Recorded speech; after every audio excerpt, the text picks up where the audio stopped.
Okay, welcome to the next video. So now what we're going to do is we're going to take a little bit of deviation away from the kind of smarter goals, and we're going to look at well-formed outcomes exercise. So this is where you state each of your goals in a different way. So you state it in the positive, as we've already said, you know, don't say what you don't want, say what you do want. And then be more specific, using your five senses about what you want to happen.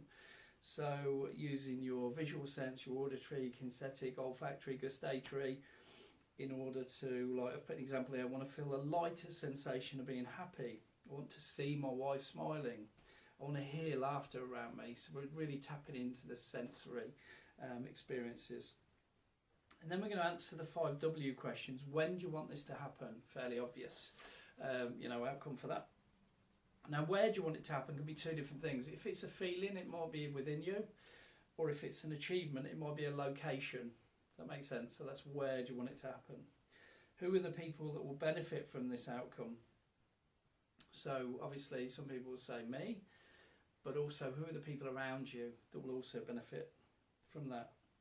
What will achieving this outcome do for you? So it's allowing you to see the broader picture for future goals, for future successes. And also the next question taps in nicely. What will you do with your life after achieving this outcome? Excuse me. So that's about, once you've achieved this, will it motivate you to achieve the next goal, and everything else? Now this is specific. Using your five senses, how will you know when this has happened? So this is basically allowing the mind to future pace itself to recognise that when it experiences those things, it knows this has happened. So it's those goals in your life where you suddenly, they creep up on you. I remember writing up a goal a few years ago, and a friend of mine said, good luck with that. I used to have some not very nice friends, and anyway, later on they reminded me that I'd achieved this goal, and I went back and looked, and I went, God, I didn't even realise that the light bulb went off. It was like that sensory experience hadn't kind of kicked in just yet until the other person outside of me recognised it, and then when I realised it, oof, it came flooding in. It was really nice. Really, really important one. Will you lose anything if you achieve this outcome? Could there be any secondary gains? So I've worked with people who don't want to put the work in. It's too hard for them. They get upset. They start criticising me then. I'm only trying to help them with the goals, and I tell them what they need to do. And then they start getting all really shirty with me. Oh, this, that, and the other. I'm like, if you're not going to put the work in, it's like saying, I want a bed of flowers out in front of me, but I'm going to plant one seed. I'm not going to water it, and I want a bed of flowers. It's absolutely ridiculous. You want a bed of flowers, basically nurture that soil, make sure it's very fertile. Chuck loads of seeds, the right seeds, water the seeds, allow the seeds to have sunlight. Simple. Some people don't want to put the work in. So it's simple. I just say to them, if you don't want to put the work in, don't expect the result. It's really simple. I remember working with a boxer once who said he wanted to be world champion. It's absolutely fine. I can help anybody do anything. But when we went through this process, he actually said, you know what, I can't commit to the level of training and what I need to do in order to achieve that because I have a young child and a wife. And I'm like, that's absolutely fine. So they reset their level to a different level instead of world champion. I think it's the British level. How will your life change after you've achieved your well-formed outcome? So again, we're reinforcing that. How will your life change?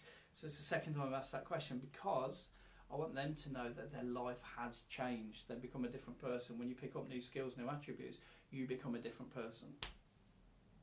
What small things must you do now in order to achieve this outcome? So this is really focusing on the things that people want to do, they need to do, they have to do, they must do. Then what larger steps must you take in order to achieve this outcome? So we've gone through the small steps, we've pulled them in. Now what are the larger steps to really get them to commit? So number 9, what steps can you take now in order to ensure that you commit and persevere with your plan of action? Most people can stay focused for 12 weeks maximum, and that's it. So we need to find out, how can you commit and persevere through this, even through the days when it's going to feel bad? When are you going to feel tired? That was one of the reasons I did long distance running, because I didn't like it. It was okay, don't get me wrong, it's okay, but when I started doing 5 miles 3 times a week, I didn't like it. I'll be perfectly honest, but I maintained it to prove I could do it until I got injured, and then I hurt my back, and I couldn't do it any longer. But that was my unconscious basically giving me an injury to say, this is not serving you. You're not benefiting from this. It's not naturally what you want to do. I far prefer boxing training and going down the gym than running it any day of the week. And a really, really important one, how can you reward yourself for achieving milestones along the way? If you're not rewarding yourself, I use a metaphor. Say you're sitting on an elephant, right? The elephant's your unconscious mind. Most people kick it, they're horrible to it. Go over there, go over there, go over there. And the elephant either stays stuck in the mud or it runs off in a different direction. If you're kinder to that elephant and you give the elephant the right food and stroke it and be kind to it, once that elephant is going in a direction that you both agree on, because you've got a good relationship, bearing in mind that's your unconscious mind, you try stopping that elephant. And that's all I do. That's all the people I coach I do. I get them to have a really good relationship, particularly in sports.